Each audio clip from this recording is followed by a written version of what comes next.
phenomenal leader. I've heard he's turned a new leaf with his toxicity and a lot of things that people have been very critical of. I'm expecting Era Eternity and even this Cryptic squad led by Ronnie to do some big things. I just want to say a touch on reaction as well, as we kind of spoke about it. I remember my first ever esport event. We're going back to maybe 2009, 2010 or so, and I was playing a completely different, game to what obviously Reaction was playing. He was playing Gears of War, whatever it was then, and I was like, who is that guy and why is he shouting so loud? I had to walk across the whole thing to see this guy, and he was just in the face, and I think that's it. He has matured, he has changed a lot. I'm really excited because the whole of Season 1, I wanted him here, and now he is. I'm really intrigued to see how he plays. Yes, and the other side of this open bracket, winners, listen, 88 Chambers, they have been making noise this whole offseason. I want to see them go all Fallout. What other team here catches your eye? Yeah, I'm looking at a couple of teams, and I'm seeing a lot of interesting results. Able Uprising losing to Decree Gaming. Of course, in this one we see Variance Gaming winning 2-1 in a close win against Evil Within. I can't remember the team name of Starbright's team, who's playing with Prospect, by the way. Which is huge. But I believe it's one of these teams in the bottom 3 matches here. I'll have to find out what the actual team name is. But Starbright's Prospect on one team, Prospect bringing a veteran leadership. I think that's a team you got to look out for. A lot of skill with some veteran leadership and Prospect as well. I think that they've done a really good job of picking up Prospect, and Starbright's is always, does halfway decently inside of the pools or inside of the open bracket, and you can see that they're doing well here. Yes, and as we look at the other side of the open bracket, Robust Gaming, they were in Pool D, but there were some issues with visas, so they're making their run right now. They just won 2-1 against T-Up. Waldo, what can we say about them? They picked up a few subs. Do you expect the same type of fire from them?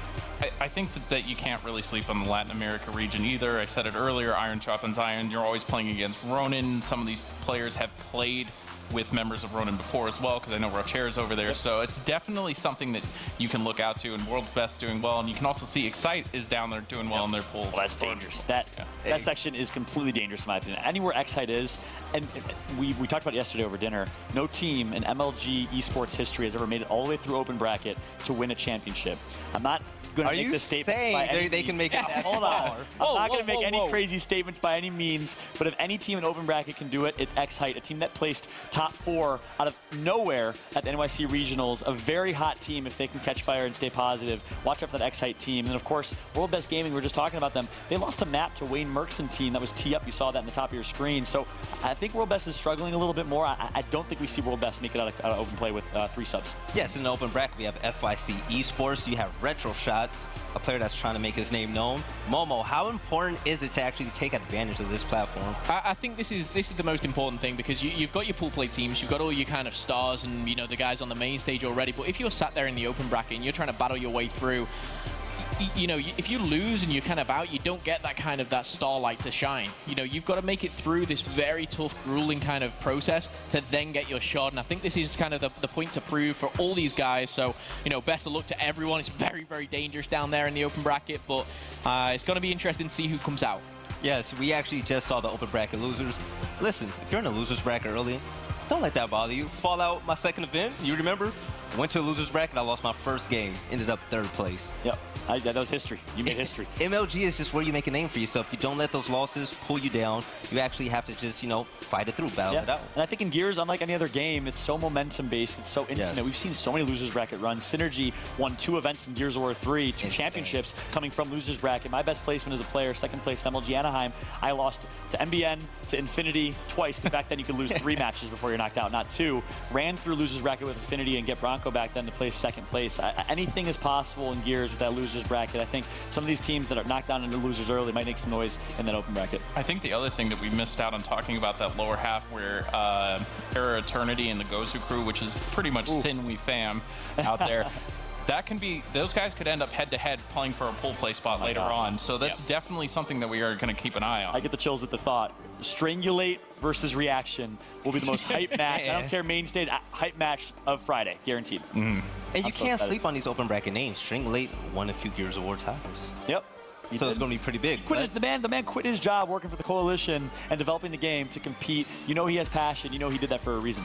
Yes, but that's it for us now. We're actually going to head to a quick commercial break.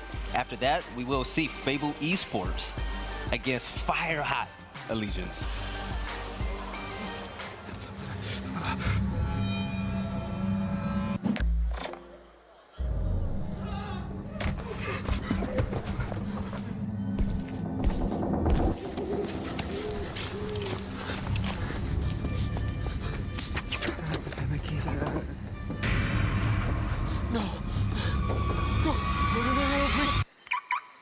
you go. Seriously? Again with the car keys? You know, you don't have to help. Interact with your favorite streamers on Mixer.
Over 100 great games. Endless play. New titles monthly. More is... My job? It's pretty awesome. I work the drive-thru at Xbox Game Pass. Hey, welcome to Game Pass. How can I help you? We'll take Halo and Gears of War. Yeah, get Banjo-Kazooie, get Banjo-Kazooie. You can get all of these, and it's just $9.99 a month. What? It's weirdly challenging to convince people they can get over 100 games. Every game? You can get all of them. All right, Soul Calibur 2? All of them. Oh, we got zombie games. Borderlands? All of them. So then we'll take everything? Excellent choice.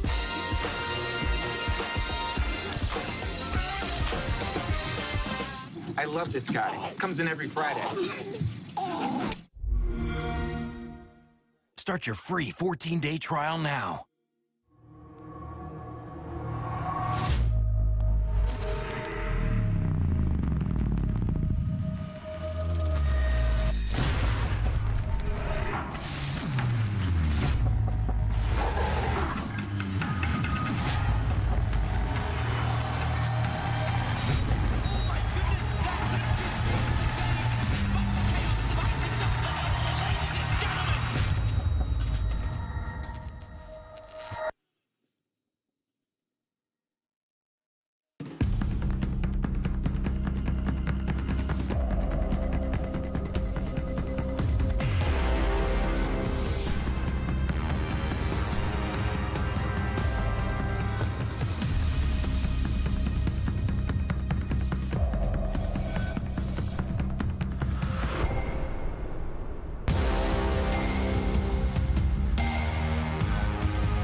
We are live here at the Gears Pro Circuit Dallas Open on the main stage. Coming up on the blue side, their slaying ability can ride them to the top. If they're hot, you will drop. It's Allegiance!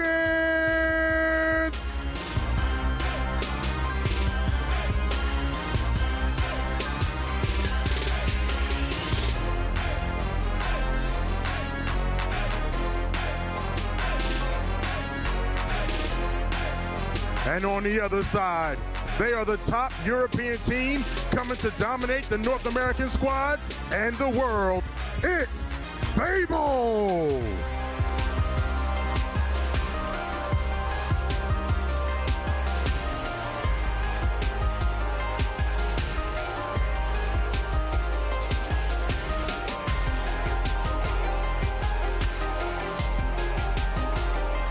All right.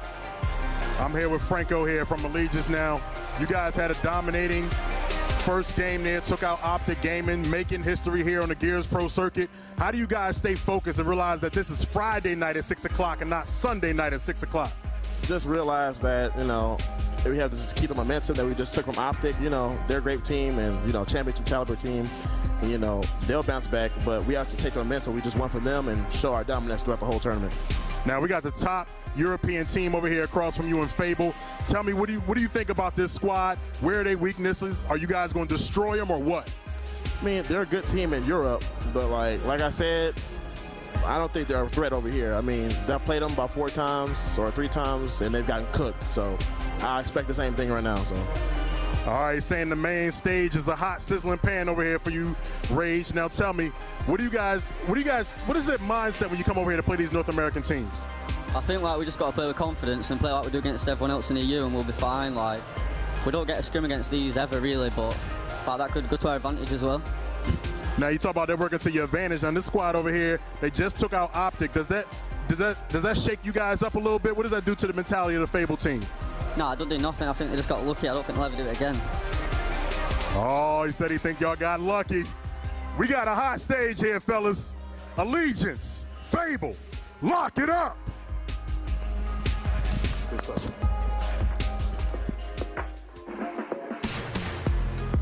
What drives me to pursue esports is really just the passion that I've had for video games for like so many years. I started really playing Gears when I was like 11 years old, like starting with Gears 1.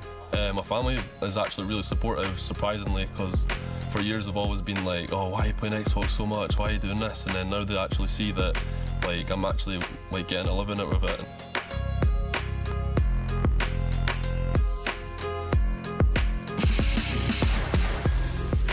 And also these events, just meeting everyone and just getting to play like a game that you love. So it's like, imagine like doing that as a job. That's like a lot of people's dream. We all know if we all play like we actually can as a team, we know we can definitely get top 4 and beat all these American teams that feel like we're like nothing.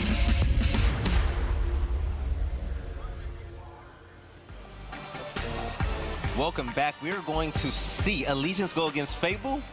But we are joined today with Immortal Spawn, one of my first teammates ever at MLG. Immortal, really? How are you liking this whole experience? I'm loving it. This time last year, I would have lost my voice already, but you know, I still got it, and I'm going to keep it this weekend, and I'm having a great time. Like you said, Belly, you know, the amount of history that we have here. 10 years ago, the first MLG tournament, I stole Belly off of Blaze's team. Yes! Me and Belly. I feel like I should separate you. Me and Belly showed up to that tournament, and we got beasted. We showed up. Oh, yeah, I'm about to say, what you mean showed up? Hey, what place I finished the sentence for you. But, you know, just pointing out the amount of history here, 10 years of Gears, man. It's incredible. So, you know, I'm just having a great time. I mean, we've come a long way. We're playing for $2 million this season, man. Insane. It's crazy. But, okay, for the people at home, Benson, he came running at me, smiling like a kid. He's like, hey, listen, man, you got to ask me this question. So, Benson, I'm going to ask you the question. How important is a FABLE and Allegiance game for the pool? Now, before I start, every commentator is allowed their one crazy moment, right? Everyone's allowed that one. The tinfoil moment. Right, the tinfoil hat moment. You know, like when you watch the History Channel and the guys like, aliens. This is my alien moment for the day, okay? This next matchup is the most important game out of any game that we're going to see, and here's why. Allegiance just caused the biggest upset in Gears of War 4 history, right? They beat Optic Gaming in pool play. Optic's never lost in pool play. Traditionally in pool play in many esports, what happens when you cause a big upset? you get over-complacent. You get very, very confident. You're feeling on top of the world, and all of a sudden, another upset occurs. We've seen it happen in Gears of War. We've seen it happen in so many different esports. So, I think FABLE come out and beat ALG here. I know a lot of people say, oh, you know, you're so pro-Europe, you're so biased. Obviously, the stuff I said on the bracket show, I have FABLE going pretty far. Yeah. Now, Same here. if that does happen, and my whole theory is based on this result, okay? All based on this result, you have Optic Gaming who lost first game of the day. They played last game of the day. That is a 5 to 6 hour break period where all you're doing is communicating about what went wrong. Okay. You have Icy, who I brought that point up earlier on. Watch his team win with a sub, right? He's gonna be thinking, yo, am I the issue? Is my team better without me? You have, you know, internally as well, a couple of players that they were planning on playing at the Call of Duty event next week, right? Yeah. So you have all this like, oh, well, we didn't take practice seriously. Like, oh, so much stuff. So you have a 5 hour period where Optic Gaming haven't played, right? And then you're gonna have a FABLE team who just beat ALG hot, and then immediately play next. I can honestly see Optic Gaming going 0-2 in their pool. It sounds crazy. Now, listen, it goes further. I go deep down this rabbit hole. If that happens, Optic Gaming will be in the losers bracket, right? They have never played from 8 a.m. to like a 2 a.m. long open bracket day. Never. They've never been in that situation ever. Online, they went from playing 3 scrims to 2 because when they got to that third one, they were having some issues. Yeah. I can honestly see Optic Gaming, if everything I said comes true, finishing 5th, 6th. What? Optic? We're talking about Optic Gaming. Okay, you know, like that's my tinfoil hat moment, Belly. Don't take it away. If they do go 0-2, I'm gonna ask you who are going to be the teams above them. Tell me though that doesn't make sense. I don't know. I'm about to empty my pocket and just say that's not going to happen again. Yeah. All right. All right. It's a hard thing to do. Don't get me wrong, man. I get what you're saying and I see where you're coming from, and I'm not gonna throw you under the bus on this one, okay? Sven, it's definitely. I have this $2 bill. It's my lucky $2 bill. It's been with me for. Do you want to know something crazy? This has to be worth like $375 or something. Do you want to know something crazy? It's been with me for this long. I have a $2 bill in my wallet as well. Really? Yep. All right. I think they're on the table then. I think the 2s are on the table. Which Optics? If FABLE win this game, I thought, wait, this is the Optic top. This is the outside of no, but that's what I'm saying. Yeah, if FABLE win this game, if FABLE beat ALG, you're taking everything I said. I'll take that $2 bet. The Optic finish like you're gonna take his $2 bill, right? All right, come on. Bet. All right, we just shook hands. Hold up your money. Show them. Why would anybody want that $2 bill? And it looks blessed. Hey, that $2 bill. It's a $2 bill. It's been in Immortal's pocket for exactly. Yes, but of course Vincent is going to root for the European team because, of course, listen to his action. So many people in Europe said I was anti-Europe. So many people said I hated the Europeans. Yes, but the first map is actually going to be on Lift Immortal Spawn. What are we going to notice this game? Yeah, so we're going to, you know, the fight's going to be at this B hill. Usually like to see a weapon get down placed there. Usually going to be 3 people heading that way. Yep. Love to see teams sort of, you know, change their strategy up a little bit. Send that 3 there, but do things a little bit differently. Keep your opponent guessing. But that's going to be the focus of this fight. And, you know, come round 7, the hills are going to swap and the home hills are going to be on the street. But that's going to be the focus. Yes, we're going to see the best European team in FABLE Esports go against Red Hot Allegiance. Or we're kicking it off right now to Benson. I'm so excited for this game, Blaze. I know I just went out there. I know. You know me. You keep me level. You know, you don't let me go 0 to 100 every time. Well, you know, I will say that was one of the biggest upsets so far in Dallas. I won't say it was the biggest upset in Gears of War history. Yeah. Just yet, nah. Gears of War 4. Gears of War 4. Yeah, like you know, we might have saw some earlier, but you know, you're right. You know, they haven't lost in pool play before, so that is a big thing, and that will affect the brackets. And, you know, pretty much all our brackets that we predicted kind of went out the door. Oh, they completely went out the window real fast. We're going to have to come up with new ones tomorrow here, though. But, hey, I believe with you that FABLE does have a good chance of taking this match versus Allegiance. But Allegiance was so fire in that match versus Optics. They're bringing a lot to this table here. That's the thing. My whole theory is based on FABLE winning this game. And if I'm completely honest, I don't know if they will. Because the way that we saw Allegiance play was absolutely phenomenal. Like, I was speaking to Franco, and he was just saying, I got so much faith in my teammates around me. We're not just 5 guys that are running and gunning. We have brains. We're really playing smart. We're making good decisions, and that's why I'm so excited to have an analyst desk, because I know at the end of the series, Rob's going to break everything down, like all those small, minute things that they do so well. Yes, they are here, but as you see at the scoreboard, you're going to have Allegiance with a good lead here. 2 hills in their control. FABLE's going to have to try to battle. They need their home hill, so that next guy that comes out for respawn, get that home hill, get some points, because right now you're going to be in that territory where you need that domination here. And as you can see, Allegiance has been controlling this map this entire time. experience they have. On board with Phelpsy now from Fable. Unfortunately, he is going to fall. It's Jerpy that cleans him up. That's his 4th kill of round number 1. And in terms of the score, it is all ALG, 112 to 35 points. And looking good for Allegiance to take the first round. We'll see, though, because potentially trip cap domination comes Fable. All of a sudden, they flick a switch. And next thing you know, the pressure is going down. Jerpy, though, has to back away. Yeah, he's going to have to back away right here, but as you see, he's going to be okay. As you got Fable, they're the only team that's getting points right here. They're contesting both these home hills. You're going to have Allegiance get their home hill here.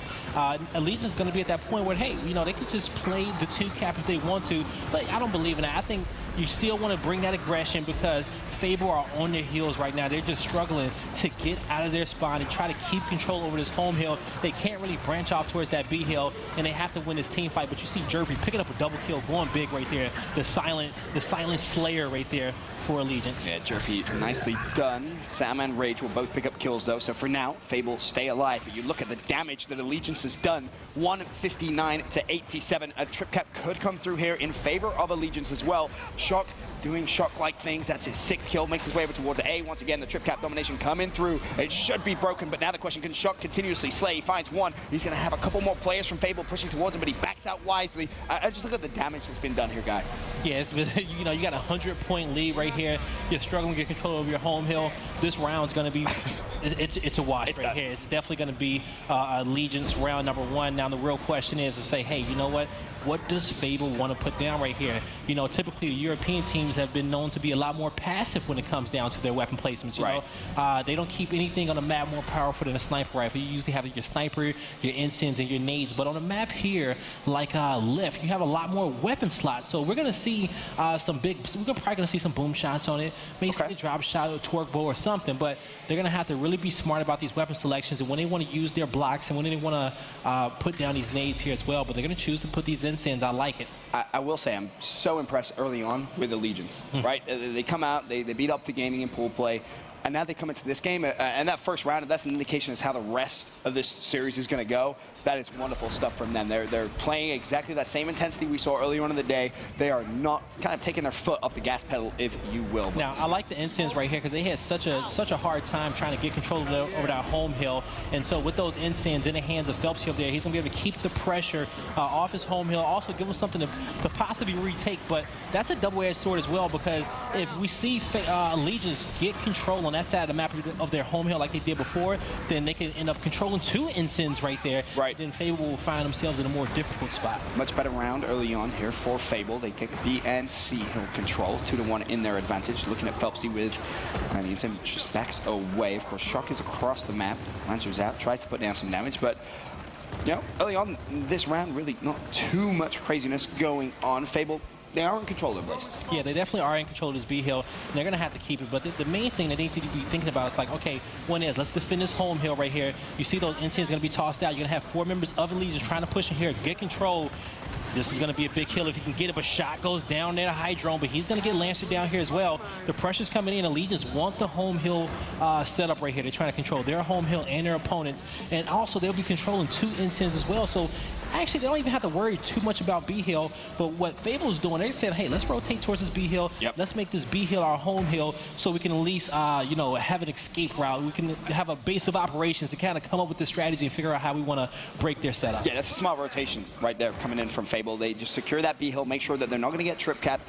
To your point, they have that base, right? They have that home base. Now they can kind of figure out, all right, what do we want to do? Do we want to play for our own home hill, or do we want to post Allegiance and see if we can try and get those kills? But speaking of kills, that's what you have to get. Unfortunately, it isn't in Fable's way just yet. Phelpsy has gone down. Crazy's also down as well. We'll see if he does get cleaned up. The kills all in Allegiance's favor. And this ALG team is looking so damn good.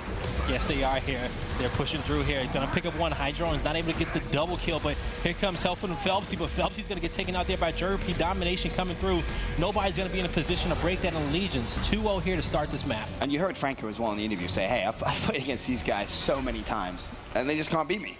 So he's going in not only with the confidence that you just be up to gaming, but also the confidence that the team that sat across you has never beat you. Yes. That's got to give you so much motivation. It really does. And You know, so far my theory's not looking too good, but you know, you have to go out there every once in a while. Hey, okay? as I always preach right here, Ben, it comes down to this. You know, the first 3 rounds of Escalation are kind of filler. When we get to round 4 and round 5, we're going to see who's really here to play in this map. The one thing we didn't actually mention, obviously when we looked at the picks and bans, is Allegiance is doing something real smart, real smart. They're actually now banning out Reclaimed. That's been a map which they haven't won in, it seems like, forever. So they're now banning out Reclaimed. If you think about Reclaimed as a map, that's a lot of teams' kind of go-to map, right? Yeah. Obviously, outside of Foundation, it's a map that you see very, very heavily. And I know they've been practicing a lot of other maps, a ton of those other maps, like kind of the curveball maps where teams kind of normally ban them. So I think in terms of the way that the veto system is going for Allegiance, I think they have that in their back pocket. And that's almost like a hidden gem, if you will. It's almost like a trick strat. Yeah, it definitely is here. You're going to see the push kind of come out here. He can get the kill, but Phelps, he's going to go down. Shock's going to pick up that double. I want to say Snipe's still going to be on spawn. Nobody was able to pick it up, but hey, Shock said, let me push through here and try to get control over that home hill. My teammates can pick it up there on the back end, but this is going to be a big 1v1 for them. They're going to actually take down Rage right there. And Rage is a player who I want to see go off for this team. You know, we saw him in an interview. Rage is going to be one of their main slayers on this team next to Crash, so he's going to have a big game if this team wants to have a Cinderella story this event. We'll see if that Cinderella story has any potential. As it stands, Allegiance 59 to 31. And they are really taking control of map number 1 here against Fable. Phelpsy looking to see if he can retake that A hill. Tries to push through. May actually have to try and push Jerpy first. And Jerpy read that play like a book. Picks up the kill. And now looks to try and support his teammate. Sam is down. He's out. And this is just a beautiful defense of that A hill. So we're going to have a new instant spawning up here in 10 seconds for both sides. And so now you see the 2 home hill advantage is going to be in favor of Allegiance. So they're going to get double instants. They're going to have 4 instants as well to kind of hold off this setup and domination coming through. So all those Fable members are going to be running towards their home hills. And the question is can they get in here and break it? Shock's going to have an instant, and he's about to pick up right now. And he's got a lot of targets in front of him. Oh, Sam managed to find one. Instant comes out. Shock managed to get the trade instantly on Phelpsy. Now looking to put pressure once again on the A hill. And to be honest, this is just looking chaotic for Fable. It really is. They're just in the chaos, and Allegiance is having their way with them. Again, Trip Cap coming through, but the B hill will be broken. A smart play from Hydrone to rotate out, but I think a lot of people after the first game of the day said, is Allegiance the real deal? I mean, right now, fundamentally, I feel like they're playing the correct way. They're reacting to everything Fable is giving them, and this looks like a dangerous ALG team. It really is looking like a dangerous ALG team. And you know what? This team is one of the newer teams that we have here in pool play. You know, they were formed about 2 months ago, and they were making upsets. They made those upsets against Ghost in the 2K, and we started to see a lot of a glimpse of greatness. And they went to the finals in the CMG regional out there in California against Equifox, where they were taking maps off of them. You know, of course, they definitely lost the series, but this team has grown so much in such a short amount of time. And now coming in here and beating Optic Gaming in pool play, you just gotta respect them. Oh, you most definitely do. And now looking to close out round 3. I mean, the lead they have is absolutely massive. And what's interesting to me is the development of Franco, right? Like, you think at the beginning of Season 1, Franco wins that round in Season 1, he's getting up, he's getting loud, he's screaming at you. And I actually asked him, I was like, I've noticed you become a lot more of a quiet player. He's like, yeah, dude, I know what I got to do now. It isn't about trying to get in the opposition's head. It's about motivating my team. Let me tell my teammates how good they are. Yeah. Forget how bad the other team is. Let me gas my teammates up to a whole new level. And that's a lesson that you learn as a player as time goes on. When I first started my career, I was in these events and I was making sure that I was going to say whatever I had. You were going to hear me. But then by the second season in 08, I was like, let me just worry about myself and worry about my team. And we just going to kick their butt and just keep on going. But I didn't have to waste my voice on day one. You know what I'm saying? Right. It's a time and a place for everything. And as we say, Escalation is a marathon, not a race. So he's doing good about pacing himself when his teammates really need him to just show the Hulk there on the main stage. And what's funny is, to your point, in the Wildebeest piece that we saw earlier on, he said exactly that. When he first started playing on the pro circuit, he was loud. He was making sure everyone knew how good he was.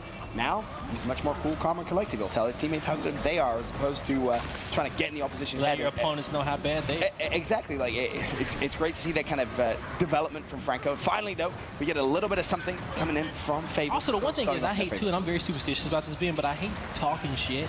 And then next thing you know, I just get my butt kicked. Yeah, it's bad juju. And then I just feel even worse. I talked all this trash. Next thing you know, you beat me, then it's even worse at that. I mean, you just feel like a dumbass, don't you, really? Yeah, you do. That's basically what it comes down to. But Fable look as if they're going to be able to try and get that trip cap in. A-Hill is being capped. And there is a quick glance at it. Rezik's going to be the first line of defense here for Allegiance. The Fable want to dedicate themselves to it. It doesn't look like they do. Actually, players kind of backing away from that one. A few players from ALG trying to overextend over towards that B hill. I think they may actually be able to get there. We'll look out for that 1v1. And there you actually see that B hill now being neutralized. It's going to be Shock. Is Shock going to stay there? Crazed, of course, is looking to try and take that push, and he may actually be able to get it here. Another trip cap domination could come through. Yes, it is here, and it's looking good right here for Fable. This is definitely a round in which they need, and yes, they will close it out here. So now, in these longer respawn rounds, it's really gonna test you if they can get these opening breaks early on. So in the beginning rounds, they kind of set up the map. They got the sniper down, they got the incense, they got the blocks, and now these last 3 rounds, 16, 18, and 20-second respawns, they come out, they got a strategy in place, they come out, they execute, and then boom, they're looking good. They can easily take these next 2 rounds here. We'll see, because of course Allegiance do have a chance of fighting back with a weapon placement of their own, and they're going to drop those nades up top. See. Look at that trophy. Like, can we talk about that? I want to point out that's the best looking Gears of War trophy that we have had in Gears of War. I would love if we I would love if we changed the colors. Why you gotta? Why? But like every different event, it's like it'd be like collecting the Infinity Stones, you know? See now, you see where I'm going with that? Now you on my page, okay? Get with the times, Ben. I apologize. That would actually be pretty cool now I think about it. That'd be dope. But that shout out to whoever made that trophy. I tell you, it really is a beautiful one. Yeah, here. For sure. But we're going to have a fight right here on top platform for this M-bar. It hasn't been picked up yet. Incense have already been tossed out here for both teams. You may got some players saving some over there on the back end, but you're going to see Rezik goes down. Now they need to come in here, bait and switch. Crash needs to keep his spacing right there. They're going to get him down there as well. Oh, but the flank coming out here from Frank. Crash is going to be able to pick up on it. He's taking some shots in. Domination coming through. Frank needs to back up, but he's full red. I don't think he's going to make it to this hill. And Fable, back-to-back rounds here. And that's good. That's exactly what you want to see. To your point, right? They win that first round. They get a bit of comfort. And then all of a sudden, they win that second round relatively quickly. Yeah, of course, it's not the quickest round we've ever seen in Escalation, but they do get that momentum back. Now, this third round, this is a crucial round. If you can go back at the half at 3-3, you're going to feel so much better. You basically just reset the entire series, right? The entire map at that point. Yep. And so we're going to have nades, incense, and we're going to have an Ember on the map. Those are going to be the power weapons that we want to focus on the most here, but also keep in mind, folks at home, once again, 20-second respawn round. So on a map like this, based off the size of it, if you lose your life, most likely you might not be able to respawn before this round is over with here. Very, very true. You can be down and not respawn up because the round is over before you get the chance to. On board with Crash early on here from ALG. Final round of the first half. Of course, this map 1 of a best-of-3 pool play. Allegiance versus Fable. Yeah, Crash, he's going to go down, though. That was good. They had to take Crash out. Crash was in a prime position, especially with that right-hand advantage right there, but he wasn't able to capitalize on those Fable members trying to retreat there out of that B hill, so they will get control over that. They're going to be picking up some kills on the other half. They're going to come out with that down, so they're going to clean up that kill. They're going to have B hill. They're going to have their home hill. You got 4 members down of ALG, last member Frank. And as I told you, Ben, they came out with the first 3 rounds, but it's all about that second half, rounds 3 and 4. Hold up, wait a minute. My man Franco isn't done yet. He's buying time. ALG still in this. Sam does get the pick on Crash, and somehow Franco dancing and darting around the home hill. Unfortunately, he will go down. Chirpy's still alive, and you kind of have Hydro in almost like 2 minds here. Does he go for the push? What does he do? Nades have been picked up from Rage, so that's probably what they were waiting for here. The extra resources to close this game out. Again, another pick comes through from Hydro, but Fable, they need to close this round out. Could have called it. Double kill right there. There you go. And now, that's it. Close out this round. Now we got a tie game. So what were you saying? I forgot what I was going to say. I got excited. Yeah, so, you know. Oh, no. That was what I was going to say.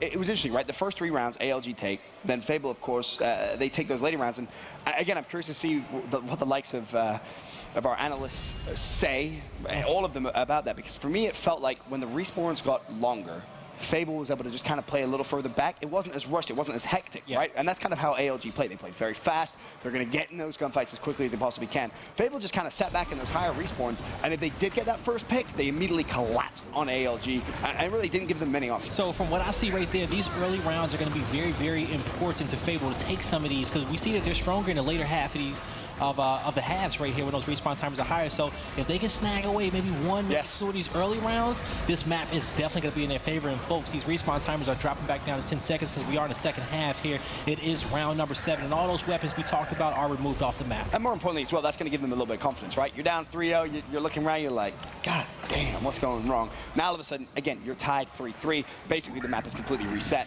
FABLE, in the second half, at least starting off well, 2-1 hill advantage in their favor. Now, looking, you see, building up these points right here for FABLE. They're gonna back it up right here. They need to play smarter than they did in the first half. You know, show that patience. It's okay to take a breath, even with those 10-second respawn rounds. Yeah. Don't force too many different things, okay? Because this Allegiance team, they thrive in chaos so much. So once that team fight, once those smokes get thrown, that team fight starts happening, they're gonna definitely excel in those situations. But so far, we see FABLE with full control over his map, coming to save his teammate. Can Hydrone do it? And he picks up that kill. 2 members down right here for Allegiance. And now look them push through. Can they get this home hill? Can they play for this domination early on? And this is the big thing you want in Season 2 if you're a FABLE fan. You want to see FABLE get the advantage and try and convert it to points. Try and convert it to something. Because sometimes you feel, especially throughout Season 1, that they maybe just reacted a little too slow to certain situations. So far, you know, in the past 3 rounds at least, they've been very, very quick, reacting very, very nicely. But even now, for example, you'd love to see someone, when they get those 2 or 3 players down, put some pressure on the F field. You don't have to cap it, decap it, right? Make sure ALG isn't getting any points whatsoever. Try and increase that cushion as much as you can. You know, so right here, you know, Allegiance, they need to get up there and take control over top rock. And it's gonna be a brawl. They might not be able to do it because Crane may go big. He's gonna get that down, but Allegiance will come out on top right there. So that E hill, that neutral hill over there, will go in favor of Allegiance. But hey, FABLE had a great setup right there, but you just have to keep that height advantage. You don't have to come down from the top of that rock. Just pull those lancers out. You got 2 people up there, one hold a lancer, one hold a shotgun, and you hold those guys off. Put up a good defensive front. But I like what ALG just did right there. They found they found a chink in FABLE's armor right there, and they took advantage of it. Good overextension comes through from Hydrone, though. He managed to make his way all the way over to the opposition home hill. He does go down, and once again, trip cap domination coming through. Of course, this is 10-second respawn, though, so expect the boys from FABLE to be flying out of respawn as quickly as they can. The D hill is now completely neutral, but they need kills, and they need them quickly because it looks as if Allegiance is about to go into the lead. As it stands, FABLE not getting any points. They try and step on that home hill, but it's almost more beneficial to just try and push out, try and get those picks first before trying to cap that hill, and that seems to be the play from Rage. Should be able to clean up 1, but time is of the essence. FABLE have to go quickly, and they have to go now. Yeah, if Rezik goes down right here, he's going to be able to make it out. And he's playing for his life, and they're going to pick up 3 kills right there. His shot goes big on the other end of the map there. FABLE's not getting any points right here. This is going to be an Allegiance round.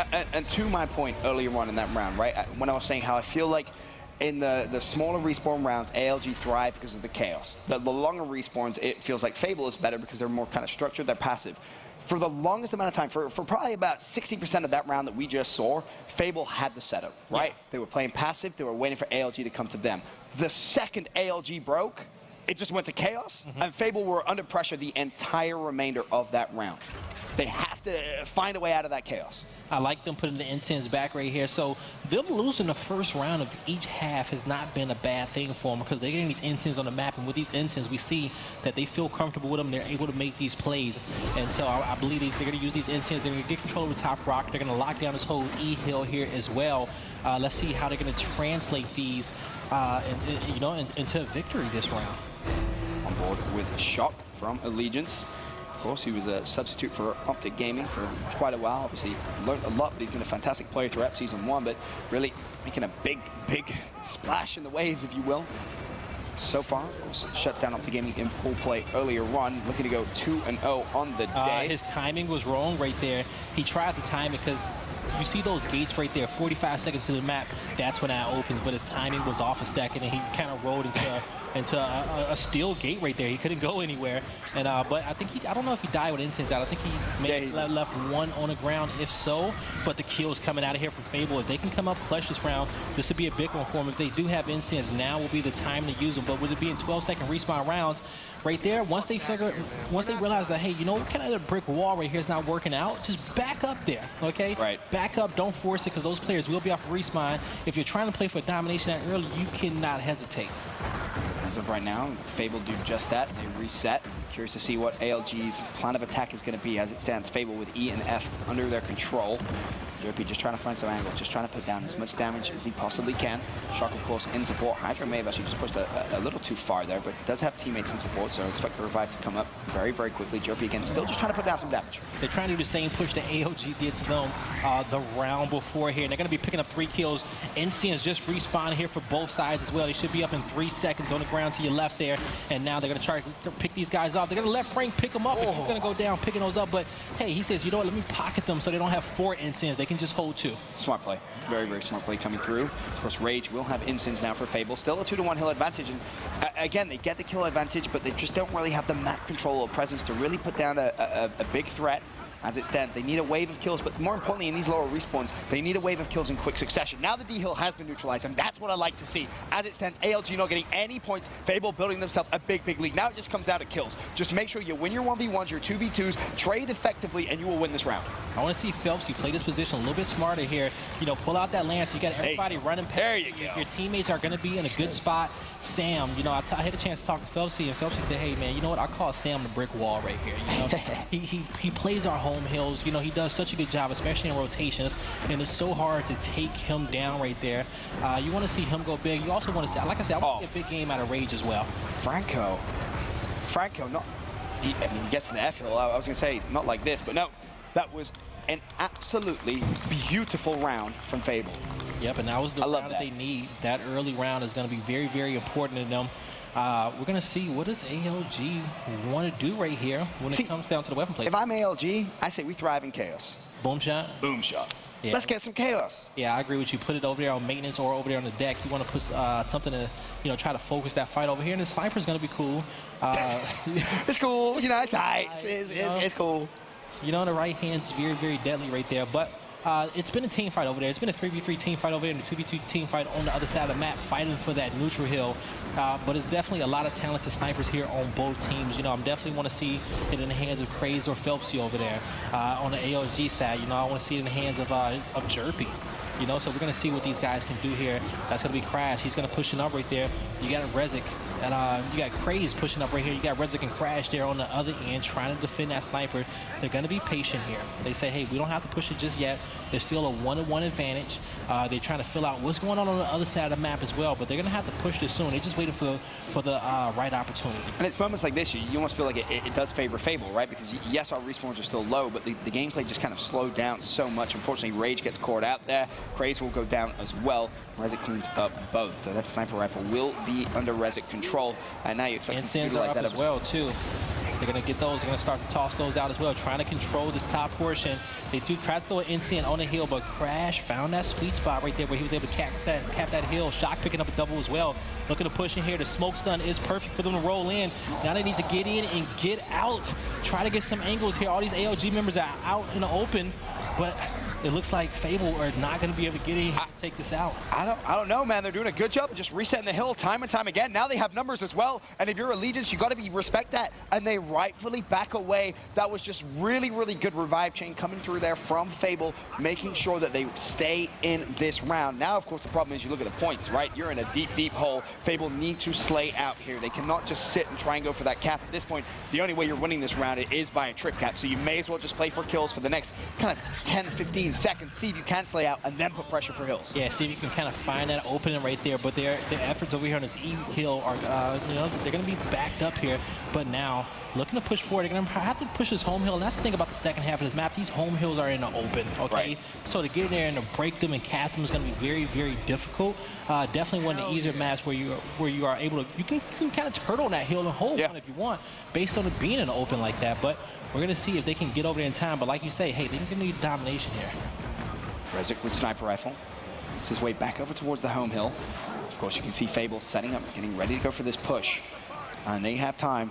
They do have time, but it may only be time for one push. Rezik tries to line up the snipe, but sadly, it's always the easier ones that you miss. But a double Ensign comes through, and that will put an immediate halt to Fable's push. And honestly, it may be enough for Allegiance to close out this round. Nicely played from Rezik. Hey, Fable, if they can come out with this map, they're definitely, we saw how they performed towards the later halves.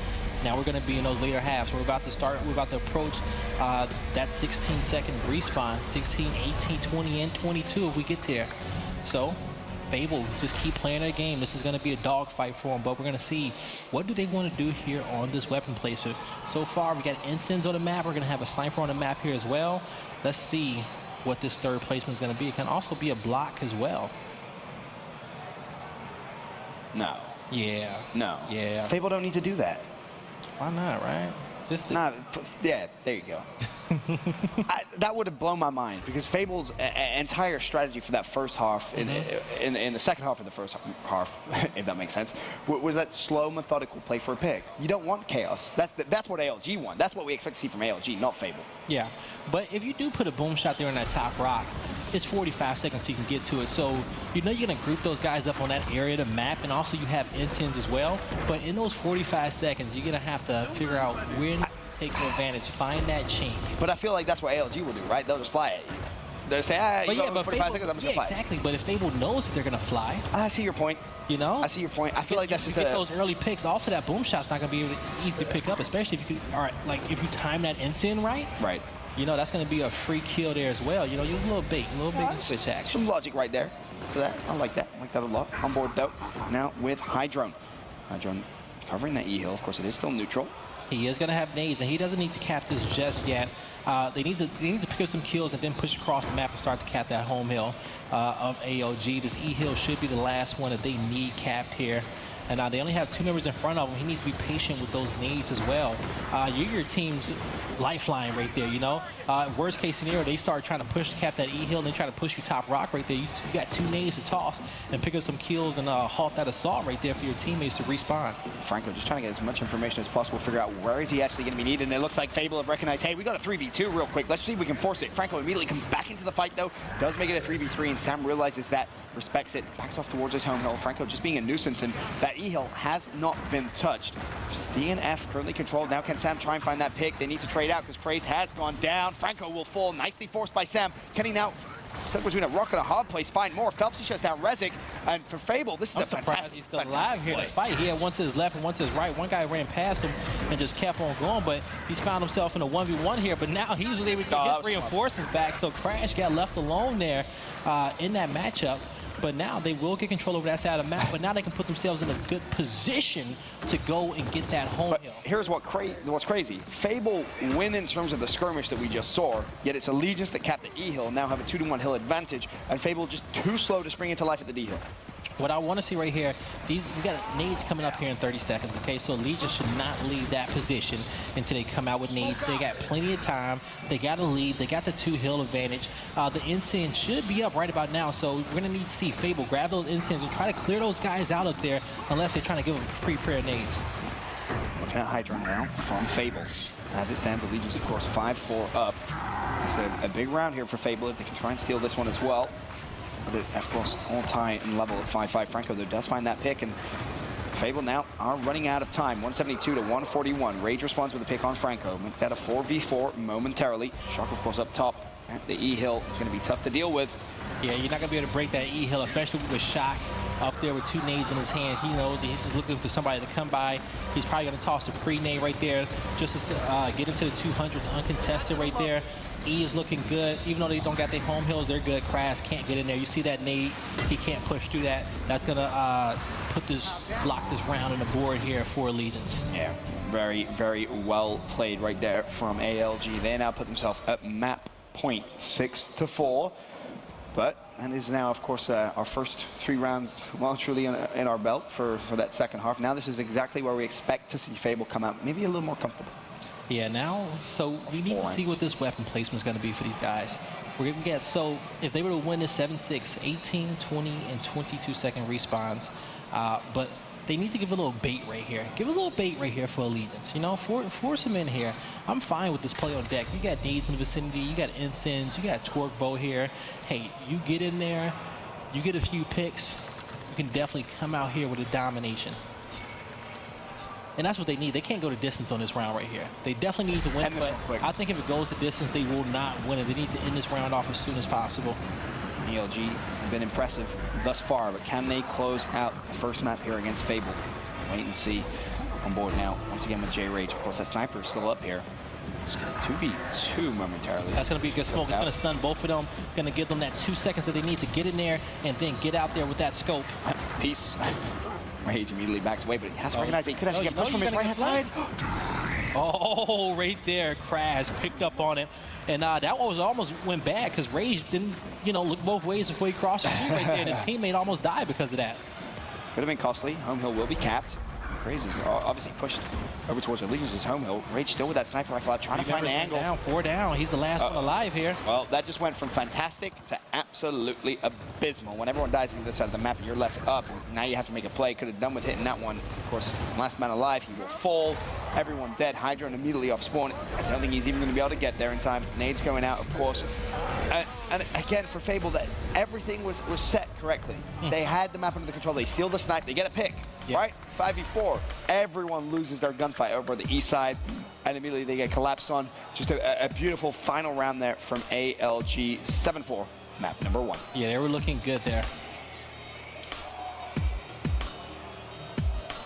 But hey, Ben, when it comes down to it, man, you know what? These guys, hey, Fable's not out of it just yet. They're not. True.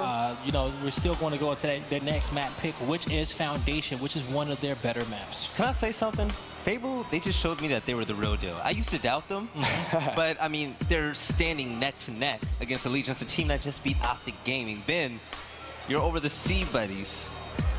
I'm gonna be honest, I said this throughout season 1, right? How many times did we see Epsilon versus Optic Gaming?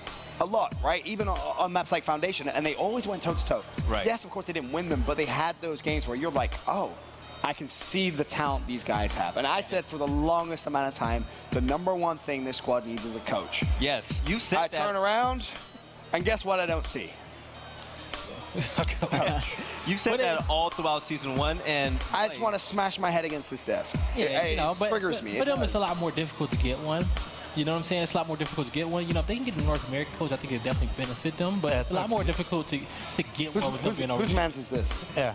I mean, we saw them take those 3 rounds second half, right? And they started to play it smarter. They started to identify what LG was doing, and they said, hey, let's fight that 3v3 a little bit differently. Like I said at that B hill, that's what you got to do. But second half, they had opportunities to maybe take a power weapon, and they just didn't be aggressive. You have to be proactive in Gears 4. You have to know when to be aggressive, and they just weren't doing it. And that's a good point. When you get those kills, something needs to trigger in all 5 members on your team's heads, where you guys know exactly what play you need to make next, and get in there and make the play without being told, so to speak. You gotta react instinctively. Exactly to that point, right? You got to be reactive, right? Yes. Or you have to be proactive, I should say. You got to immediately force that issue. I've always said in Gears of War, you have to play to win and not to lose. Especially in Escalation. Yes. How many times have you seen teams at 209 say, all right, let's turtle? Like, they get triple cap. Exactly. You can't play it that way, but I want to see if Allegiance can keep on with that fire. But they're so calm right now. That's the interesting part. They're super calm. Which I think is a good thing, because my whole argument, right, was I feel like they're going to be overconfident. They're going to come in and say, no, we're the best in the game. We're gonna walk straight through this. Whereas in reality, what we're seeing is a cool, calm, and collective team who's going round by round, saying, all right, this is what we need to do. Yeah, definitely. But I want to see if Allegiance can keep it up, and we're going to learn a little bit more about them starting now.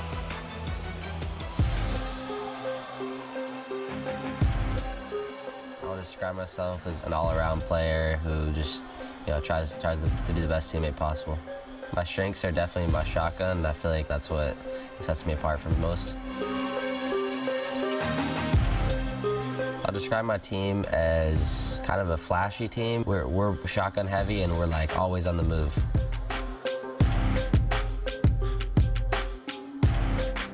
Switching from playing with Optic to Allegiance obviously is a bit of a change. Nothing too much, because my teammates right now are really, really skilled, and I love playing with them, so I didn't really see much of a switch besides the different players, the different attitudes, stuff like that. Now I have a really, really solid team around me, and I plan on making some noise this season.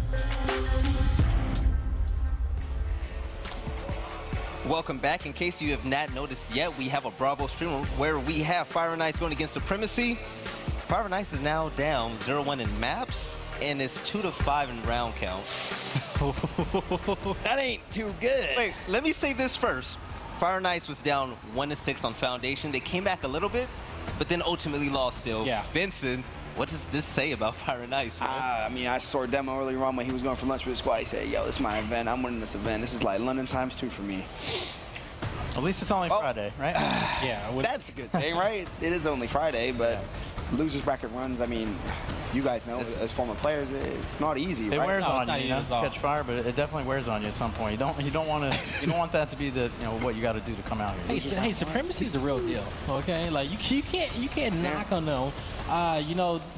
They're a predominantly French squad right here, and they have the best people from their region. So hey, they're good though. Yeah, so we're going to see Allegiance take on Fable on Foundation. Blaze, take it away. All right, you guys, we're going to be on board right here with Crash, and he's going to make some noise here on the opening break, but he's going to get taken out there by Crazy. You're going to see 3 members go down here from Allegiance, and they're still going to be down, but now they need to just get in here and get full control over this B hill. He's going to be able to save his teammate, pick up that kill as well. Fable with a good start here to this round. I fully expect this map to be a complete bloodbath. I really do. I know for Fable, this is one of their solid maps. This is one of the maps they feel the most comfortable on. As I said, we saw them go toe-to-toe with Up2 Gaming throughout Season 1 on this map several times. Where it gets interesting, however, Allegiance love this map too. They absolutely love it. Franco was like, yeah, man, you pick this map, we're going to go toe-to-toe with you, we're going to destroy you. So this map, honestly, it wouldn't surprise me if it won the distance. No, it wouldn't surprise me at all either. This is, like I said, I always call this the staple Gears esports map really right here. Because, we see it so many times. But we also see so many different strategies on this map. There's many different things in which you can do. You're never down and out on this one. It's always a way to come back as long as you rotate properly. And that's the key to this map, rotations, And that's the fundamentals is what makes Fable such a good team in my opinion, right? Yeah. It is that decision. When it comes to do we rotate, what do we do? Do we go home? Do we go B? Do we push opposition home? Like, that's the decision making which I feel they're really good at. So you have a bigger map like this, you expect to see them thrive. And now you can see nice back A. Who's Franco? Waiting to get up in there, but he's going to go down here as well. Going to have Allegiance push through here. The domination almost came through, but they did get control over B, and this is the rotation. Hey, you can't get control over B, go for those home hills. You're going to have Rage on the other end there trying to defend this Allegiance assault. Yeah, Rage is going to have a couple players pushing him, and of course Allegiance will not be on the home hill. Would have loved to see whoever it was at B actually try and push back over towards Allegiance's home hill. Try and maybe go for a little bit of a cheeky little flank. Yeah, just keep rotating. Yeah, you guys going to rotate that way? Yeah, I'll go the other way. Yeah, exactly I definitely agree with you on that one. Keep the movement going, because now what you have is ALG slaying out throughout the smoke and the chaos in Fable's home hill. See, he's tracked back, so... Oh, that's a good smoke right there. You're going to have at least 3 people stunned. This is where you break in. That's a chink in the armor. But Jerpy didn't get stunned. He's going to pick up a kill there. Buys his teammates some time. You got 3 members on the other side here. You're going to have to force them, pinch them from 2 different angles here to get in there. They're going to get 2, and that's going to be the 3rd one there as well. So controlling these home hills, it's going to be a 1v1 fight on top of the B hill right here. Can Sam take out Shock in time before Rezik gets there? Sam needs to go big. He gets some reinforcements late in here, but he's going to go down here as well. Domination not coming through just yet. We're going to have to see Fable get control of that home hill sooner than later. And Hydra decided he wanted to push down towards B. He will just kind of bait out Shock a little bit. Can he touch that B hill once again? Res, of course, with that meat shield, the A hill back under Fable control. So for Hydra, he doesn't need to make anything too flashy, but now he's going to be pushed 2v1. Hydra will fold. Yeah, he tried to get in there and get that ball bounce off that right wall and try to catch him off guard, but was not able to. But hey, Fable did get control over their home hill. They're not behind by much. They were controlling the beginning of this round very, very well here. But now they need to push across, get this home hill decap. Because right now they can still win off a 2-cap, but it's about to be looking like they're going to need domination here soon. Honestly, if they can slay out here and someone can try and sneak back up towards B, the problem is Rezik. Their home hill's getting flanked. Yeah, that's the problem. Rezik actually made that play. He's flanking that home hill. Now players are falling as well, getting down.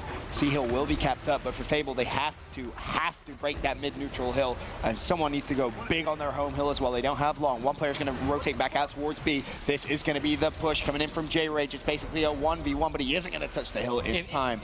Once he got that chunk, if he would have side road into that hill, they could have stopped at a 209 probably. But he was trying to get that second kill as well. Get the one, get the other, but he needed to get in there as soon as possible. He was the closest one to that hill. But now we're going to have Fable here on the weapon selection. We're going to see how they want to start this map here on Foundation. As you said, Fable on weapon placement. Still plenty of time for them to decide what they want to do. Currently, I'm all about putting the torque on the map. I'm all about this. Think they're going to do it, though? I don't think so. Blackout nades. Okay, yeah. And that's usually your nade location there, folks. That's where frag grenades go, incense go.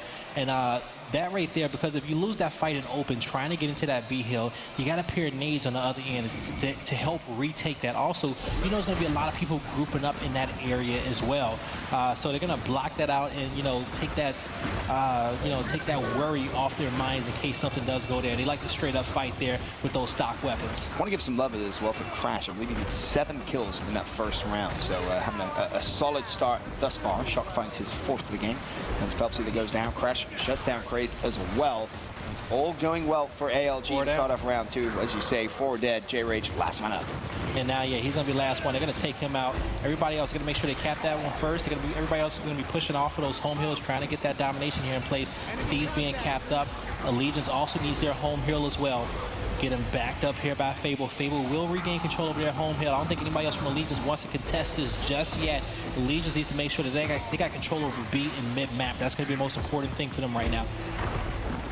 Get control of C, as you said, but now the question is, can they get B? Hydron, first one to the party. Rage is right beside him. And that's a nice win coming in from Hydron. Jerpy goes down. B-Hill should go under Fable, and this could be a nice play from Hydron here. If he collapses on that A-Hill quick enough, Crash may not be expecting it fully, but he needs teammate support there. You can't just run at Crash. He's going to find a very, very simple kill, and Crash says, thank you very much, Hydron. What was your game plan? Yeah, and right now, 2 hills going to be in favor here of Fable. They're going to be down here by just a little bit. We're going to be in 12-second respawns here as well. Sam looking for a play for his team. He's going to connect with that shot. His teammates are pushing over the top here as well. Allegiance backing up here. A few players coming off the respawn. That's going to be 2 members of Allegiance down. But now you're going to have one person sneak over to that B hill as well. He's going to get there uncontested, so no domination just yet. He got there by a slither. It was Shock. Breaks the B hill and keeps Allegiance alive in this round. Shock full red though, backs away. Didn't have time to cap the hill. Just goes for the neutral and backs away. That is just such smart play from Shock. Absolutely love that. Joins the party back at the A hill. Really, really good decision making coming out from him. Yeah, Kraz is gonna make quick work of Shock there mid-map, but now he's gonna back up.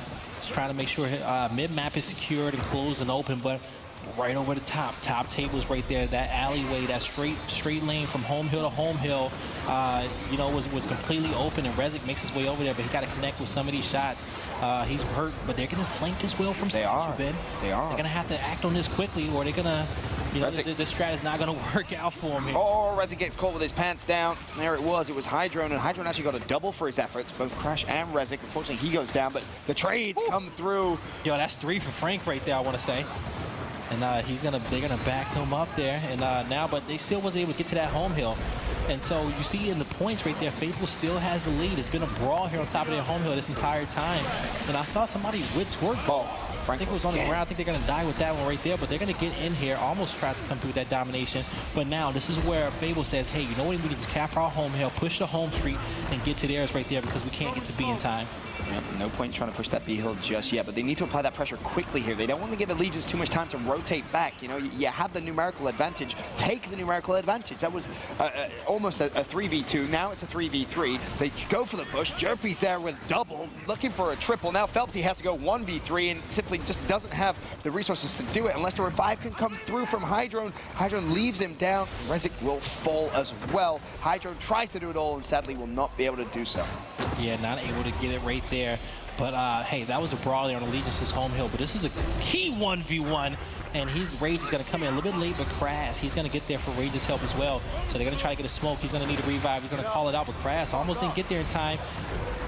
Big 2v2 fight here. Not able to clean up on that one. A little bit too close. He was in chunk range, but Rage, one of the main slayers of this team, needs to go big. Oh, nice. Picks up the double that they need. Doesn't matter, though, sadly. Could have been good. Could have been good. But it isn't. 2-0 currently in favor of Allegiance. And again, Allegiance just playing such a smart game there. For me, I felt like Fable, kind of, Immortal Spawn brought it up right after map 1.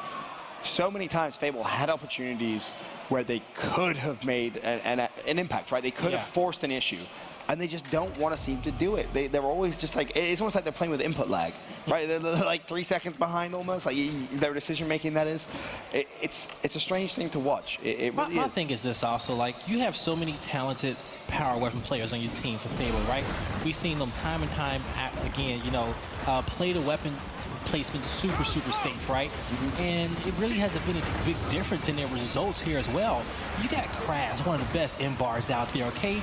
Give him something to work harder for. Put an M-bar on Statue, put it on top of that B-Hill, go out there and fight for a unit, because I guarantee you, he picks that thing up, he's gonna be doing work right here, right? And that's what you guys said before. Don't play to lose, play to win. Yep. Play to your team's strengths. If you have nasty M-bar players on your team, put it on the map right there, okay? Play around that. Can't be playing too defensive. Almost deja vu from map number 1. Strip cap domination almost coming through for Allegiance. They team wipe FABLE, but FABLE somehow stay alive. Very surprised. Almost felt like that round really should have been closed out there by ALG. But as it stands, they back away and go for that defensive setup on B. Yep, and so now looking good here. You know, Allegiance, they have 2 kills on their advantage. Going to have 3 members of FABLE down here. This is going to be a 3v3 fight. They're trying to pick up a kill over here on T, but they're going to go down. That's going to be a double down, but Rage gets cleans up, and they're going to clean up another one. That's going to be 3 down here, and this is going to be a 16-second respawn. So Rezik, he's going to push up this ramp and get an angle here on the home hill of FABLE. Get some shots to these guys. Tell his teammates, hey, push top tables, y'all. Got pressure on this guy. It's Phelpsy that's actually down low. He's in a key position, but he has to make a decision quickly here. What is he going to do? He did pick up a double, but he isn't in a position really to touch the hill just yet. Phelpsy managed to find Jerpy as well. Franco now stuck between a rock and a hard place. That's 3 players that go down for ALG, and instantly FABLE spring into life. Now taking some shots here. Phelpsy's going to back it out here. B isn't capped by anyone just yet. They're going to be able to take out one, looking to get another one. Shock here on the hold off. He's going to back up. He's going to have 3 teammates behind him. I need FABLE to cap this hill up very quickly, but they're not going to be contested. We're going to see Allegiance rotate. They say, hey, let's go for these home hills again. We've been winning this fight. This is going to be a good spot for us. But Phelpsy, he understands that it's coming. Crash is going to be on watch here as his teammates get set up top tables to make that push down the home street. This is where I would love to see that one player from FABLE, currently kind of pushing into Allegiance's spawn, go all the way through, put pressure on the C hill, force ALG to make a decision on what they need to do here. Because as of right now, ALG, they almost have like too much time to decide what they want to do. Sam may actually just have to give up B, and there is that push towards that home hill. The problem is they lose the mid-neutral hill, and the kills go in ALG's favor. And you're going to see that one get picked up right there by Shock here. Right now, you currently got 2 members down here of FABLE. They're going to be down here by about 50 or so points. They're going to lose 2 more as well here. They need the domination here, but hey, they're playing on their heels now. They need to start moving forward here. They need to pick up a few kills here on top of this home hill. ALG just look comfortable. If I'm honest, they really look just very, and that was the one thing I noticed as well. One of my biggest critiques on them is that when things start going wrong, they argue a lot, right? And that negativity kind of brings the entire team down, and they just throw matches here. And what I've noticed that by them being so calm here, even on rounds that they lose, they're calm enough where they can address that situation, figure it out, and then they're not stressing over it. They're fully comfortable and they're fully confident here as well. However, I will say, we saw this in map number 1. Right? A 3-0 lead instantly evaporated to 3-3 at the half. So now for FABLE, can they do it once again? As I said, oh, well, that might help them. Yeah, the drop shot. That's what I'm talking about right there. That's what you want to put down here. Cause some commotion. But again, commotion for ALG, I feel like it's a good thing. I understand your point to it, which does make sense. Yeah, it does. But this is so commotion. Usually, I would say commotion in early rounds 1 through 3. That's when commotion. The respawns are lowered. You guys are fighting for these weapons, and it is crazy. But when you get to the higher respawn rounds, it's all about winning the initial fights. It's like old school execution. You go out there, you run your base strat, you run whatever strat you want to run. You get your numbers, you pick off those kills. Right. You slay 3 people, and you get a power weapon. That should guarantee you to round 1. Okay, if there's no power weapon there like a boom shot or a drop shot or M-bar, something to kind of get some more kills, if you're not really playing for nothing right there, those dominations become a lot harder. So you got to have confidence in your team that, hey, we're going to win the team fight, and when we win a team fight, we're going to have the tools that we need to close this round out. I'm so impressed with not thinking that, and not thinking that if we lose the team fight that, hey, we're going to have a drop shot. No, you got to think the other way. That was, again, another fantastic round from ALG. It really is, and a lot of people may look at this and think, this is a blowout. But for ALG, this is going to give them so much confidence going into the remainder of their games. Like, it really will. This is a team who have already caused a huge upset. They're the first team ever to give up to gaming an L in pool play, and now they're playing very, very confidently. They seem cool, calm, collective. Everything they're doing, they're making the right decisions. they could really throw a spanner in many people's bracket predictions. And I'm happy, you know, everyone in this venue and everyone in the world got to see these guys kind of blossom this event. Oh, yeah. And, you know, we're seeing an awesome AOG team here. We really are. Definitely a threat here. These boys are definitely contenders. So this is my key, though. This is my key, though, right? It's all good and well doing it day 1. Yeah. But you got to do it day 2, and you sure as hell have to do it day 3. Yeah, no one remembers what happens day 1. No one remembers what happens day 1. And that's the one thing, even with like Optic, like, you know, losing that match here in pool play against these guys, like, my thing is, even if your crazy prediction was true when they went 0-2 in pool play, right? Man, if Optic went on a losers bracket run and they had all those feeder teams to kind of get momentum and they go on that run, I don't think anybody will stop them. I think they'd just be so focused, and we will see one of the nastiest comebacks ever. I don't know, man. I think they might get tired. I'm sticking with my prediction until it dies, okay, guy? I have to. They get gassed out here. Yo, ALG is just, they're in fine form right now. They're not conditioned like that. Yeah, you're right. I'm just, you know, I have to stick with my bold prediction. No, but that was the point. They're not conditioned for those long runs. That's true. It is, but for ALG, again, they are just making a point out of Fable. And this is what I still find interesting, right? And I thought we may see it change in Season 2. If you are Fable, right, and you know one of your best maps in Foundation, but you also know that one of Allegiance's best maps is in Foundation, why are you picking it? I feel like everyone, best map in Foundation, their best map in Foundation. Yeah, there comes the point where you have to think, all right, what is my opposition weak at? What can we exploit? Like, to me, that would be how I would approach that. But their weakness also needs to be your strength, right? That's why I think maps like, even if it's a map like Impact, where you're the best team at Impact, if that thing slips through, you pick that, because it's like, you know, 100%, right? You've been preparing for Impact, but you just got to say, hey, you know what? Our game is better than their game here on Foundation, and, you know, leave it at that. I mean, this is flawless, right? I think everyone can agree. Now we're at, what, 20-second respawn, final round of the first half here, 5-0 in favor of Allegiance. Can't praise them enough. Everything is going correct. I mean, it just the fights that they're taking, the rotations that they're taking, it really is a sign of a Tier 1 team that we're witnessing today. Yeah, you know, you got to give these guys all the credit right here.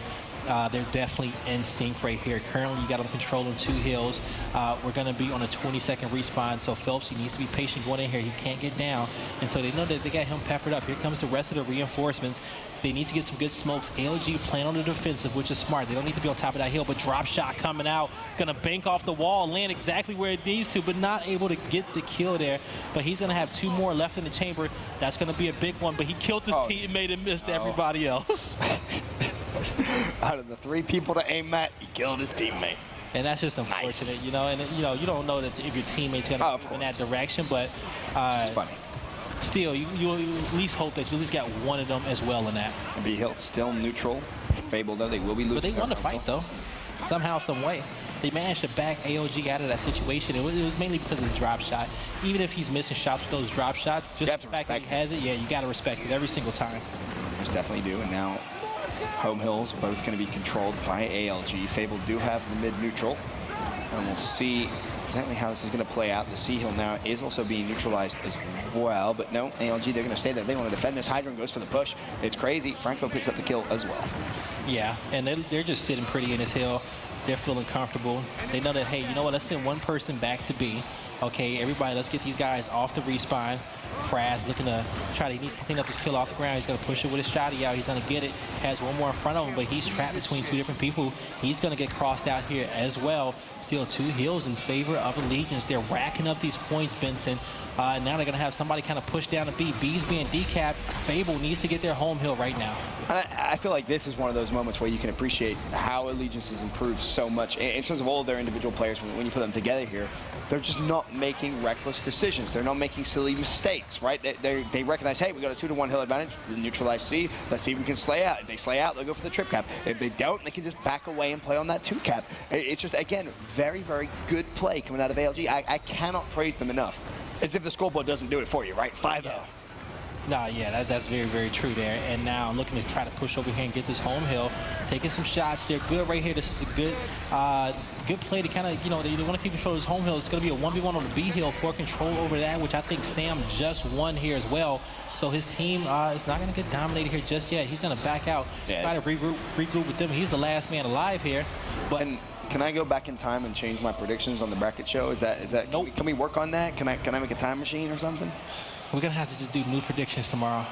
See, Rob just looked at me and said money. But nah, my bet with Rob, remember, was if Fable won this game. Mm-hmm. I have VOD proof. I have VOD. Okay. Said it. Fable, you know, 1 round away from winning his bloodbath. Now, this is done. Let's be honest. This is done.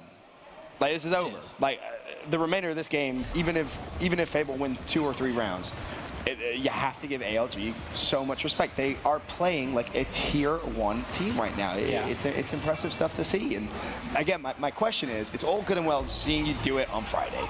Yeah. Will they turn up on Saturday and Sunday? If they do, oh my God, I can't wait to see our bracket. Well, I will also say this is the first time we've seen Fable in this position before, you know, this isn't the first time we see them take this tournament route where they came out, you know, 3rd in pools or something, and they've made that run into top 8 throughout the, you know, Saturday night and Sunday here as well. You know, after this matchup, you know, they're gonna have a difficult one against Optic right after this. I mean, we always talk about how tough losers brackets are, right? But you gotta remember, Gears of War Escalation can last so long. If you go to a game 3, that's almost 2 hours, right? You start in losers round 1. How many hours are you going to have to play, like on your Saturdays and Sundays? It's such a brutal thing. It really is. That's why you don't see many massive losers bracket runs occur. Yeah, but I guarantee your shots are going to be on point. You know, I'd rather play a top team after winning 6 matches in losers bracket.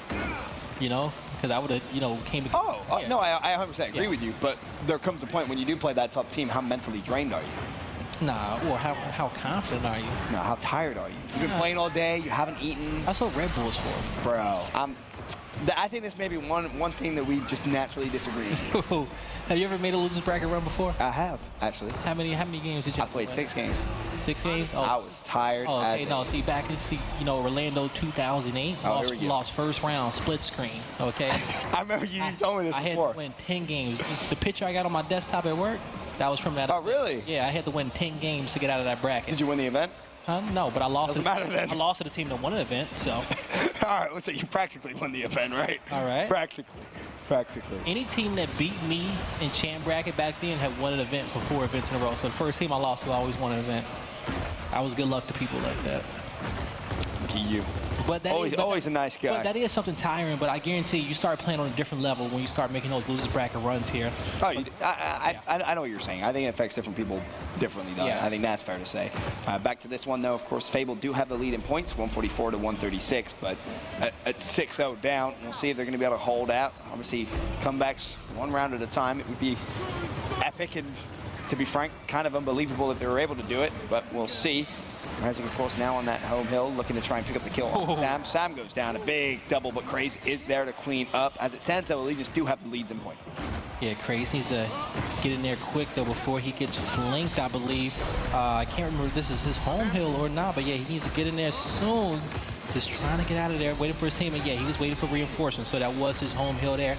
And so now picking up that kill, but you still see Allegiance here with the lead, with the 2-hill advantage. Nobody's going to be in position to get E. They're going to have to deal with, I think that's Rezik over there. Going to have to deal with him if they want control over that one. Now they got to push forward. They just need to go. Just need to hold ALG control, roadie run, and just kill whatever comes past you. But that's going to be it, folks. ALG take map number 2, 7-0. That was one hell of a statement from ALG. They look, I mean, this is what's crazy to me. Look at them. They don't even seem like too hyped. You just 7-0'd arguably the best team in Europe, and you're just like, yep, business as usual, business as usual. And to me, that is the most important part of that game. They are just locked, and they are in the zone. Fable? They had map control, they outslayed them. What really popped out at you the most? They embarrassed the hell out of them. That really popped out to me. I mean, that's simple, right? Again, it's Friday, so it's all right. But overall, this ALG team, you know, we talk about composition a lot in Gears of War. Yeah. They have a really good composition, and you know, if you're not too familiar with Gears, you know, you got your front spawn, you got your first couple guys are going to go out there. They're going to initiate the fight with Nashers. And you got your shot callers, you got your support players, and finally your anchor and your guy playing home hill. And you know what this team is doing is they're shooting for each other. Yeah. Playing smart Gears. You know, they're not taking any dumb fights, and it's showing. So if they can keep this up. So, definitely. And with Fable, I mean, they looked really good map 1. Map 2, they looked kind of winded. They were down on each other. We saw their faces. They were just completely checked out. Yeah. Vincent, say it again. What does this team need to take it to the next level? They need a damn coach, man. Like, let me tell you, if I was still behind that team after map 1, the #1 thing I would say is forget about it. It doesn't matter. Map 2, this is your best map. We're going to absolutely dominate. Not having that, you instantly know that the conversation that players have, you guys all know as players yourself. I know some of you dabbled in coaching as well. Yeah. Like, if you don't have that, someone could say one small toxic thing. All it takes is one small toxic comment like, oh, man, we sucked that map. Bad vibes. And I'll touch more bases on that, more about it in just a second. But I want to get more in detail with that a little bit later. I'm just saying. No, Allegiance is definitely a fun team to watch, but we're going to take it to main stage with Farouk. Hey, my man Franco, you guys just took down Fable pretty easily. Those last 10 rounds to finish the map there went all to you guys. How did Allegiance do that? Honestly, they got the 4 rounds on lift, and like, you know, it went 4-4 and we 7-4 them. But like in my head, I told my teammates, look, this is what I meant. We beat Optic and we got 2 over our head. Fable, anybody we play against won it just as bad. So we got to want it more. And we just can't get too cocky. We haven't won a championship. It's not Sunday. We're not walking out with a trophy yet.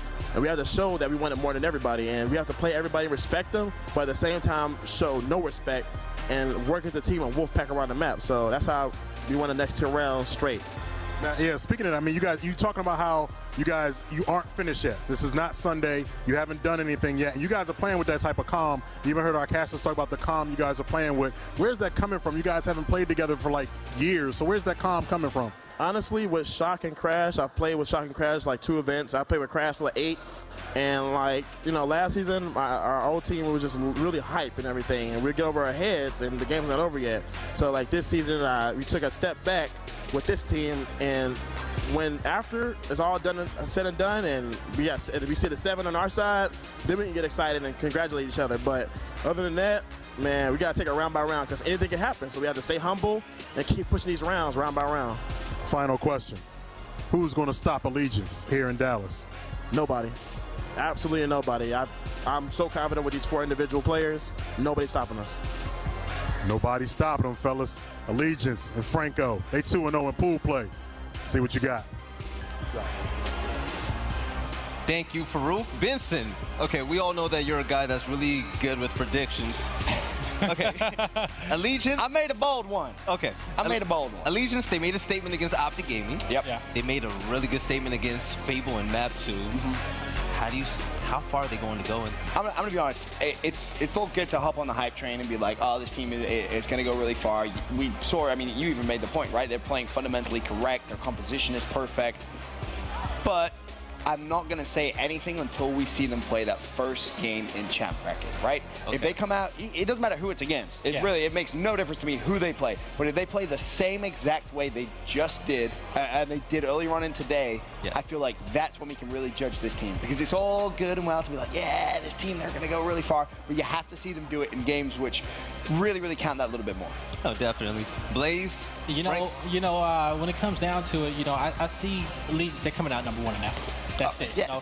And so if they go into Optic spot, and especially the way that Echo's playing, Echo's going to come out #1 as well. They're going to get that CMG rematch. Okay? Yes. And in that even at CMG, they took maps on them. But Echo Fox, they was never thinking that Allegiance was going to take a map off of Optic, right? So now Echo Fox is going to have to say, hey, we need to respect these guys a little bit more, But they're going to come in with so much confidence. They definitely feel like they're just a different team right now. So if we see that, that's going to be an exciting one. It's really beautiful. I saw that game in person, and it was pretty annoying because when Echo Fox went against Allegiance, praise, he was just running wild, laughing. You suck. And, he's great. I'm going to give it to him, but I want to see Allegiance have that revenge. It's going to be a good revenge game. Immortal Spawn, one thing that I think a lot of people agree with is that Allegiance plays kind of similar to Echo Fox in terms of setups and having an ordered gameplay. What does Allegiance have to do in order to catch Echo Fox off guard if they make it that far? Absolutely, yeah. They just need to keep going. They need to set the tone. They need to set the tone in the match, Just keep the aggressive up. And I had the pleasure of teaming with Rezik at the start of last year. And I tell you, the heart in Rezik, and he is such an improved player from last year, but, I saw it in him. I saw the passion. I saw the heart. What he brings to this team with his front spawn, and if he's hitting those fights and if he's playing confident, the biggest thing with this team is how they're going to take a loss in this tournament if they did. If they do take a loss in this tournament, how can they, shake it off and keep composed? That's what's going to be the difference, I think. No, you're definitely right, but there's some big news coming from Open Bracket. I want to send it over to Fallout. Hey guys, Fallout here live where all the magic happens. It is the Open Bracket, and there is no event like a Gears of War event, that is for sure. We are live in Dallas, Texas, which is becoming quite the mecca for esports. And of course, Gears of War leading the way by hosting the inaugural Season 2 event here. It has been a blast so far. The energy is heating up behind me in the Open Bracket. Optic Gaming lost to Team Allegiance. It has been an unbelievable tournament so far. If you are local to the Dallas area, get here now. We are at the Dallas Convention Center, downtown Dallas. We still have Saturday. Of course, we still have Championship Sunday ahead of us. A lot of great action coming live from the Gears of War Pro Circuit in Dallas this weekend. Get over here, enjoy the action, but until then, back to the casters on the desk. I definitely agree with Fallout. Listen, you make it